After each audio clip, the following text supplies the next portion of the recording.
Are you stuck in lockdown and you want to play games with your friends, but you can't because pandemic happened?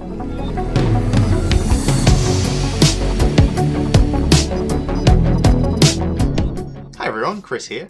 For Legends and Lore, we record in person. Currently, because of lockdowns happening here in Melbourne and in lots of places across the world, we're a bit stuck for doing that in person at the moment. So I wanted to take you through a short tutorial on using the Tabletop Simulator game to be able to play games of 40k with your friends.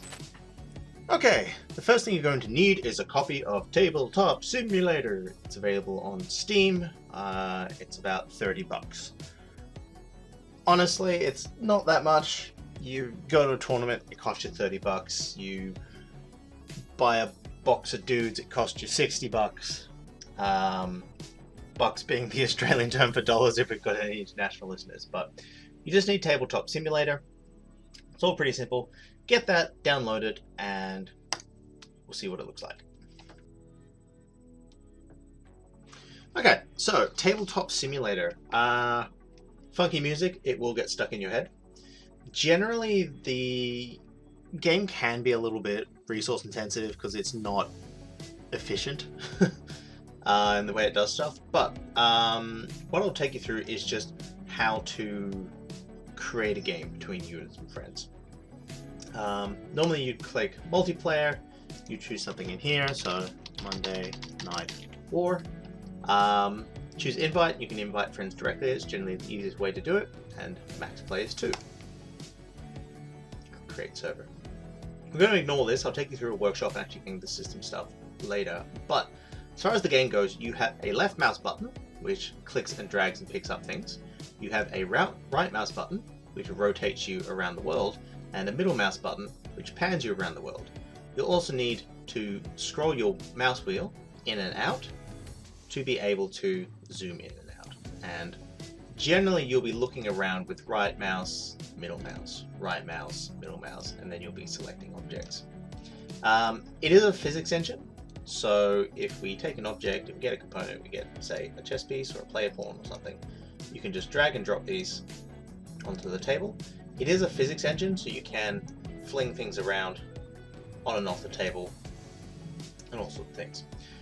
The big thing I want to really encourage you all is that undo is not your friend. If I click undo here, it brings me back to the top of the map and it goes back one step. I click again.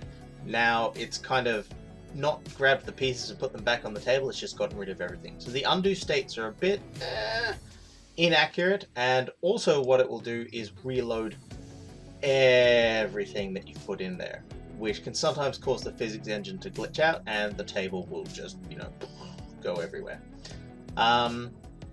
So as far as using the game, that's the general movement aspects. The best thing you can do to play 40k in this game is to get a mod. So we're going to switch back to Steam. We're in Tabletop Simulator here, which is great. So I'm going to go to the library, go to Tabletop Simulator, and over here we have a workshop button. And then over here we're able to search up like 40k map, especially if I spell it correctly, 40k map. You're able to download terrain and all sorts of things like that. But there's a couple of very cool people who have made some neat pre-packaged map systems to really help with your games. So what I want you to type 40k FTC base map. There's a couple in here. There's Greek Hammer, there's Business. Generally I've found that the physics systems with the dice rolling have kind of been going weird lately, but there is a good one which is CUIR, which is this one. 40k map, base 9's version 2.32, CUIR, with the nice moustache. Remember that one? There's a checkbox here, so you just check the checkbox, and you are now subscribed. So, once you've subscribed to that, what I want you to do is flick on over back to Tabletop Simulator. I'm just going to create a single player one, but we'll run through the multiplayer just like beforehand for a later video. So, create a single player, go to your workshop, look for CUIR, click on that and click load. It will take a moment to just load all of the objects in. But here is a really neat, choose your player, you can be spectator if you want to. just going to choose red player. So as you can see, here is a bunch of systems for running your games, and they've got some really cool stuff, such as objective markers. If you press 2 and 3, 1, 2, 3, while hovering over something, you can change the state. You can also right click, choose state. We have 1, 2, and 3 there. This is really useful for things like objective markers, where you can just activate sort of sphere things to make it easier to see where objects are. They also have things like markers here, so if you have +1 to your save or a -1 to your save, just switch between 1 and 2. Generally, these are really useful for things like if you've advanced. You can remember that. You can just put markers down for that sort of thing, mark light hits. They've got these counters here for what the battle round is, so you can come back to it later. These guys have added some neat markers for terrain, which is pretty good. And here are the actions. So fell back, advance, charged, smoke, hover, round needs to be taken. Just some really good little markers, just so you can come back to a game later and remember where things are. There's also this, which is a 9-inch or a 12-inch range. So you just sort of pick that up and you can drop it on objects in places, just to sort of help mark out circles and things like that. What I'll take you down to here is probably my favorite part of using one of these systems. You can drag and drop dice from here. You can Control-C, Control-V to produce more dice if you need to. You can also produce dice using this pre-built system here. So if we need, say, 5 blue shots and 2 red shots, which could represent, say, 5 normal guns and then, I don't know, an auto cannon or something like that. And you can just press delete, or you can highlight a number of them to delete them. Some people like rolling them physically. I really like this system because it means you can quickly drop the dice down and then organize them. So let's say we have a Dreadnought and it is a Redemptor and it has a Macroplasma, which I'm going to mark by being blue, and then it has whatever the assault cannon is called. So the Macroplasma is D6 shots, so you drag and drop this into this box here, bink, and it would roll them. Great, 3 dice, so I'm just going to copy, paste, and we've got 3. As well, we know the main gun might be 5, 6, 7, 8, and then we can say that there's also Storm Bolters on the chest, which is also 8 shots. So we've got all these dice, which is really useful. So you can just say to your opponent, all of these are hitting on 3s. So you can highlight the whole lot. You can pick things up and move them around. Be careful when shaking them. It's really useful for things like dice here, where it kind of randomizes the bunch. But if you pick up a bunch of models, say these guys, and you shake them, they'll all cluster up, which can be bad if you are working on perfect positioning. And the reason that's bad is because undo is not your friend. If I press undo here, watch what happens.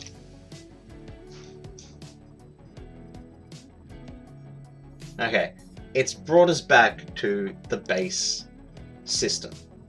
And generally that's okay, but sometimes the physics system will just go really weird and terrain here will just kind of bounce around the table. You're much better off just deleting objects and trying again, or kind of guessing at it and trying to avoid doing undos. But as far as this system goes, we've got some dice, pick them up, drop them in this box. It might take a little bit of practice to aim, and it automatically rolls them for you based upon a time seed. What you can do is you can, if we have 4 rerolls, you can just select that, drag and drop them, and then delete the ones that misses. So normally a Redemptor would hit on 3s, we're just going to delete ones and 2s. Great.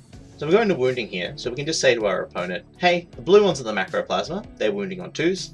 The green ones are the cannon, they're wounding on 3s, and the oranges are wounding on 4s. So 2s, oranges on 4s, greens on 3s. Cool, so both the blues are wounded. The greens are wounding on... greens will be wounding on 2s, so I'm just going to delete that and delete that. And the oranges are wounding on 4s. So then you can just give these dice to your opponent and you say, you've got 2 saves at -4, and 3 saves at -1, and then he's got 6 saves at 0. So that's a way you can sort of quick fast roll with these. You could always just do them one gun at a time, which can sometimes be better. So for instance, if the macroplasma, we say it's d6 shots, there's 6, 1, 2, 3, 4, 5, 6, 6 dice, great, pick them up, shuffle them, drop them in the box, hitting on 3s, great, we're wounding on 2s, see, missed the box, wounding on 2s, and one of them failed. So then they'd have to make 2 saves, that was macroplasma, -4 or -5, so I probably wouldn't get it, and that would kill like 2 Marines or something like that. And then they'd be able to remove them from the table. So I find just clearing the dice away is a really useful way of just keeping this a bit neater. There's also objects here, which is, these are like little markers, which I can find be really useful for marking actions. So for instance, I could drop that there and use the plus key on the keyboard to increase the size of it, right click, say action, raise, banner, and you can probably also color these. Yeah, they'll color. So you can right click, change the color tint, I'm going to choose purple. So now we've got a marker for an action, which is great, and we can remember that at the end of the turn. You're like, great, I've raised the banner, so can't actually pick these up. They're probably locked. Yeah, they are. This is a really neat feature to make sure that you can't grab objects that you don't want to, mostly terrain, but if you right click on something, it's got a toggle for lock here. This now means that I can pick that up. It's generally better with these sort of things, go copy and paste. And so I can highlight this one, and I'm going to say banner, and I'm going to increase its size just so it's a little easier to see, and then that could then go on top of an objective mark. Now, you saw there I tried to place something down, and it won't quite go where it is because the physics system's in effect. So what you want to do there is actually lock it, and then use what's called the gizmo. The gizmo here, if you click on that and click on the banner, you will now notice that we have a 3D movement cursor. So for instance, this just allows you to move things in directions to be able to, for instance, put it inside of the table, like that, or hover things higher up, or move them around. It can just be really useful for getting objects where you need them to be while keeping them locked. Locked objects don't move. In this particular case, it has a collision box. So in this case, I'm going to right click delete that. Click delete that. So both players have these sections. We also have spawned activation tokens, squad activation, which you can just switch by clicking the top one here. So if I click on that, it switches to red, switches to green. Generally, a lot of people don't use that, but that's okay. You can also use numpad 1 and 2 to raise and lower that. The nice thing about these squad activations is they can actually be attached to models, and I'll show you how to do that. Generally, we use them more for this wound token here, which is pretty cool. So we can increase and decrease the height of that. We can actually attach that to models. You can left mouse button and right mouse button to change the number of wounds, instead of having to put a dice next to them. We'll put dice next to them, but sometimes pre-setting up your models with these is really good. So that is the basics of using this stuff. Why don't we load in some terrain? Cool. The terrain is available in the workshop. So what I'm going to do is I'm going to type in 40k FTC terrain. There's a whole bunch of different things, but there's also generally a bunch of pre-built ones. You're having a little bit of a crapshoot as to whether objects are still available or the models are still online, so you might have to sort of hunt around a bit. Let's go for FTC 40k GT Series 2021. That would be some default terrain for doing competitive matches. So to bring terrain into here, oh, also there's this note thing. I'm going to click edit note and then press go here and get rid of all those details because we don't need that on the screen at the moment. What we want to do is what's called additive load. Additive load is where you go to games, you go to workshop, and you find your piece of terrain. And they've built this specifically so that when you click additive load, it puts it right there in the middle of the table, just where it's supposed to be. Rad. We're going to click confirm terrain. So they've got some scripting in it. And the neat thing about this is that they've actually got notes on everything. So ruins, it's area terrain, scale, reachable, light cover, defensible, obscuring. These ones probably don't have obscuring. No, they don't have any details on it. That's okay. You can always write your own. So for instance, this, we could right click on that. We can say small ruins, and we could write down breachable, light cover, defensible. But they're not obscuring, so we'll just be able to keep those notes. And so now when we hover over the top of it, we see it says small ruins, and if you wait a moment, it says breachable, light cover, defensible. So you can put your own notes and stuff in. The really neat feature about these pre-built maps is that we can preset selective deployment zones and objectives. So let's just roll, see what we get. We'll go as if it's the GT series, so it's 2d3, so 32.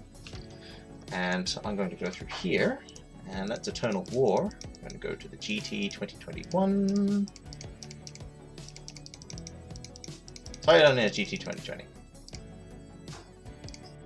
We've got 31. 31 is overrun. And as you can see, what it's done is it's placed down the objective markers, and it's placed down deployment zones for us. Yay! It's also, you can change them here, so you could have your objective not match it. And if you happen to have got some terrain which doesn't quite line up, you can shift the height of your objects as well. Cool. So, we've got objectives. We want to find the objective for this mission and make our own secondaries. Great. So, what we're going to do, we know it's Strike Force, GT 2020, 3031. So we're going to go here to these secondary objectives. There's Eternal War, there's Grand Tournament 2020, 2021, and then there's faction specific, which can also come in handy and be really useful. But what we're going to do is we're going to go to 2020 because that's what we're playing. The generic ones is fine. We want mission specific. We want, you know what? Overrun. Overrun is here somewhere. Overrun. Cool. They've got overrun. So score a number of victory points at the end of your command phase if you control one or more objective markers that are within your opponent's territory, as follows. 1 is worth 2, 2 is worth 3, 3 is worth 5. Great. Let's spawn a card. Now we've got a note for what that objective is. We can just put that down here as reference, right click on it, and I'm going to choose lock so that we can't accidentally select it. We're also able to set things to a score sheet. That is up here if you want to use it. So I'm going to click on the player one to make sure it loads me in here, and then I'm going to click set to score sheet. If you come up here, you can see, overrun has been put here. You can score points now, and it will automatically score them for you. We've also got primaries, hold 1, hold 2, hold more, to be able to mark your scores as the game progresses. So we have done a mission specific. Why don't we do a faction one? So I'm going to click across here to faction specific. We'll choose Necrons. We'll choose Treasure of the Aeons. If you select the secondary objective, then after both sides have finished deploying, your opponent selects 3 objective markers on the battlefield, score a number of victory points at the end of your turn if you control one or more of these objective markers. So what we can do is we can just spawn the card, drop that down there, and toggles lock, set the score sheet. Okay, that bugged out. And this is why I like spawning these cards. You may have noticed that if I said set the score sheet there, it's having a bit of a scripting issue, whereas generating these means that we can get around that without having to worry about it too much. And this can come in really handy just because these are community made. Occasionally things will go wrong.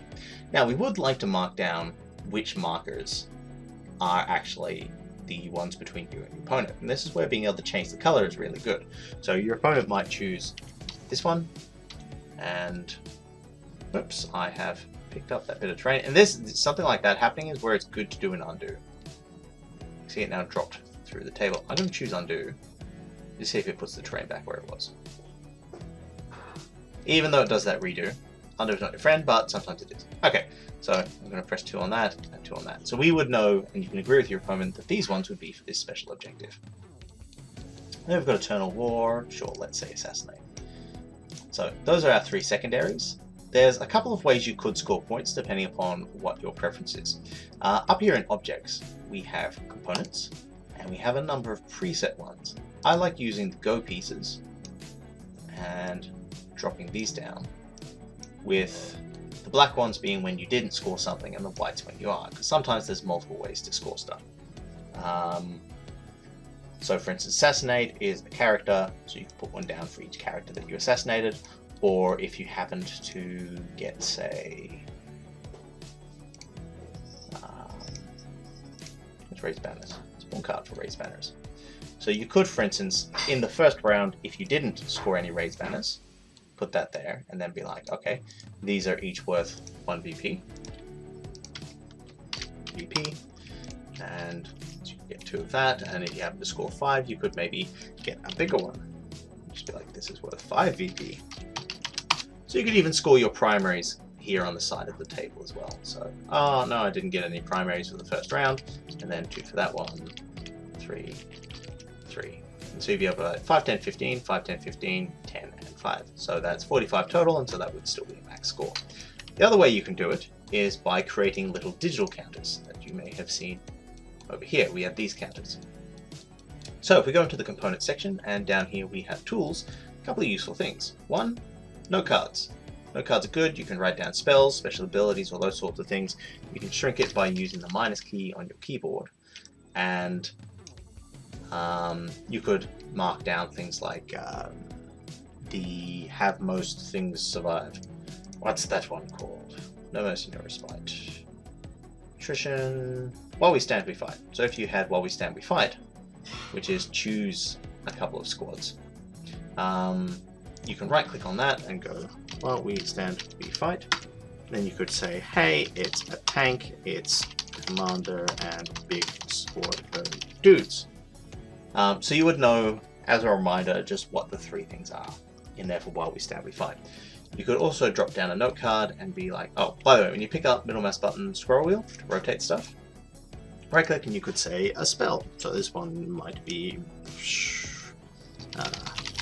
Step. It has a warp charge value of 7, 18 inches character. You can just use some shorthand. Teleport immediately, 9-inch restriction.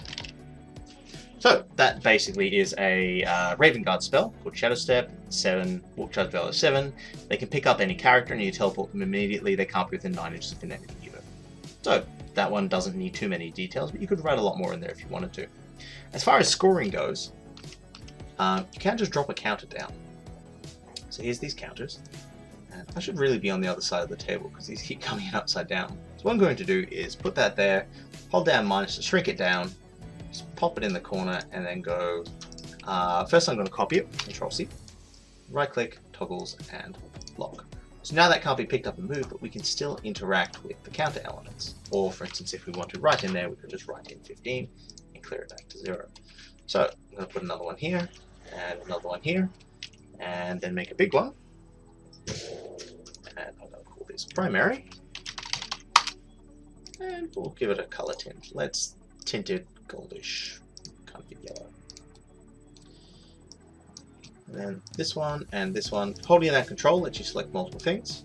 Right click, get rid of this, toggles and lock. And now we have these useful counters on your side of the table that are attached to your markers. So if we happen to get assassinate, we know it is 3 victory points for a character and 1 for the warlord. That way you can do easy punch-ins of scores. So if you happen to have a moment where the score sheets up here don't work for some reason, well, then you're always able to just keep track of it in the bottom corner like this. So that's setting up for a game. Next, I'm going to do a video here for you guys on how to actually import an army.